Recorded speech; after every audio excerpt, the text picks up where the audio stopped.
આજે mix vegetable સબ્જી બનાવીશું, જેમાં મેં રીંગણા, વટાણા, ટમેટા, કોબી, મરચું. હવે મેં આ સબ્જી બધી કટિંગ કરી લીધી છે. તો હવે હું તેને બાફવા માટે કુકર લઈશ. તેમાં થોડું પાણી લઈશ. હવે મેં કુકરમાં થોડું પાણી લીધેલું છે અને હું સ્ટવ ચાલુ કરીશ અને તેને બાફવા માટે નાખીશ. તો હવે હું એમાં થોડું મીઠું એડ કરીશ. થોડું જ મીઠું એડ કરવાનું છે, જેથી સબ્જી સારી રીતે બફાઈ જાય. આ સબ્જીને હું 5 મિનિટ માટે 1 થી 2 સીટી થાય ત્યાં સુધી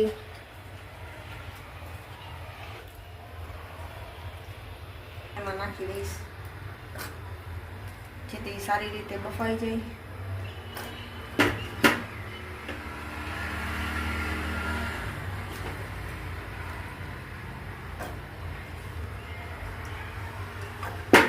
સબ્જી મેં આમાં નાખી દીધી છે, તો હું એને થોડું હલાવીશ.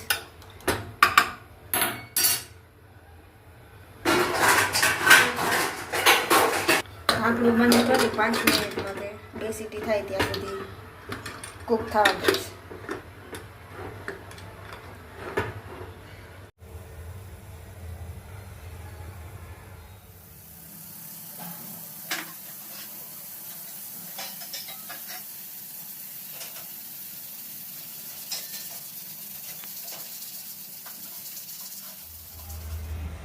હવે મેં અહીંયા એક ટમેટું, ડુંગળી, આખું લસણ અને આદું લીધેલું છે, જેને હું ગ્રાઇન્ડ કરી ગ્રેવી બનાવીશ. આ આપણે વેજીટેબલ સબ્જી આપણે ગ્રેવી ટાઈપ બનાવવાની છે, એટલે ગ્રેવી તૈયાર કરીશ. તો હવે હું કુકર ખોલીશ. તો આપણી સબ્જી આખી બફાઈ ગઈ છે. તો હું તેને એક વાસણમાં કાઢી લઈશ, જેથી પાણી થોડું નીતરી જાય. આ સબ્જીને એક ઓલામાં કાઢી લઈશું, જેથી સબ્જીનું પાણી છે એ નીચે નીકળી જાય અને સબ્જી કોરી થઈ જાય.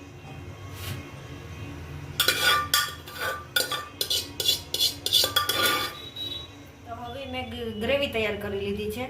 તો આ સબ્જીના વઘાર માટે મેં ધાણા જીરું, મરચાં પાવડર, આખું જીરું, હિંગ, પછી ચાટ મસાલો છે, પછી મિક્સ વેજ સબ્જી મસાલો છે, ગરમ મસાલો છે, આખો ગરમ મસાલો વગેરે, મીઠું વગેરે લઈ લીધું છે. તો હવે આપણે સબ્જીનો વઘાર કરીશું.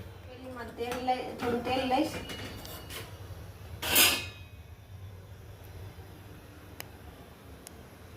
સબ્જીના વઘાર માટે તેલ ગરમ થવા દેવાનું છે.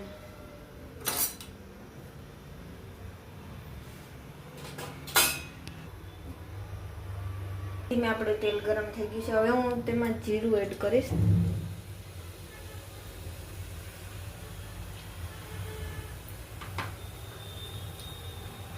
જીરું એડ કર્યા પછી તેમાં થોડી હિંગ નાખીશ.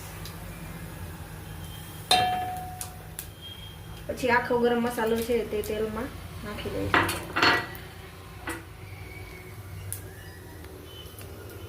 હવે તેમાં હું ગ્રેવી એડ કરીશ.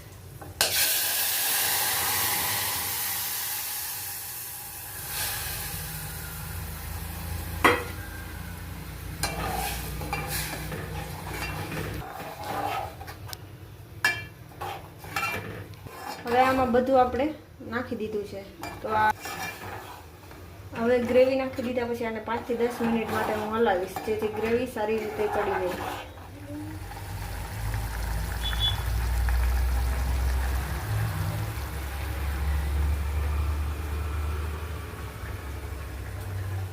ચડી ગઈ છે. તો હવે હું તેમાં મસાલા એડ કરીશ. 1 ચમચી હળદર પાવડર, ધાણા જીરું એડ કરીશ, જરૂરિયાત પ્રમાણે મરચાં પાવડર નાખીશ, સ્વાદ મુજબ મીઠું જરૂર પડે તો ઉપરથી એડ કરી શકીએ. હવે તેમાં હું આ ગરમ મસાલા પાવડર છે તે થોડો એડ કરીશ.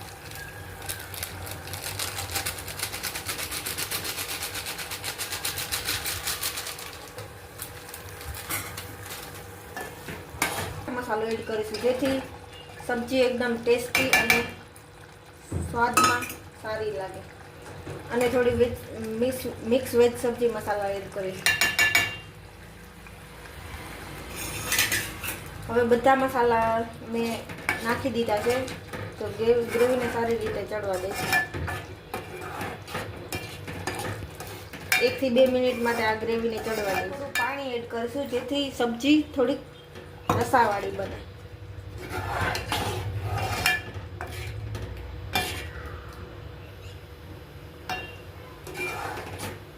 તો હવે આપણી સબ્જીનો વઘાર તૈયાર છે.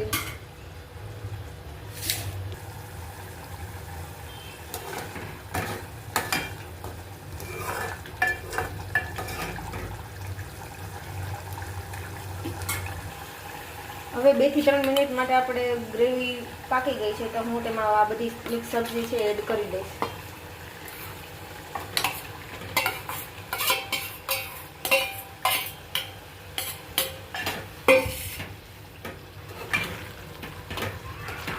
આ સબ્જી ખાવામાં ખૂબ જ ટેસ્ટી અને સ્વાદફુલ હોય છે, જે તમે ઘરે બનાવી શકો છો.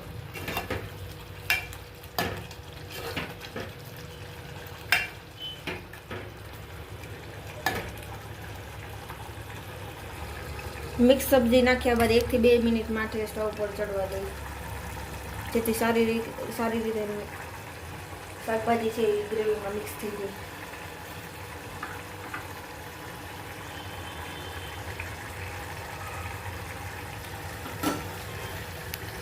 હવે તેમાં ઉપરથી થોડા ખાંડ ઉમેરીશ, જેથી સારો એવો ટેસ્ટ આવે સબ્જીનો.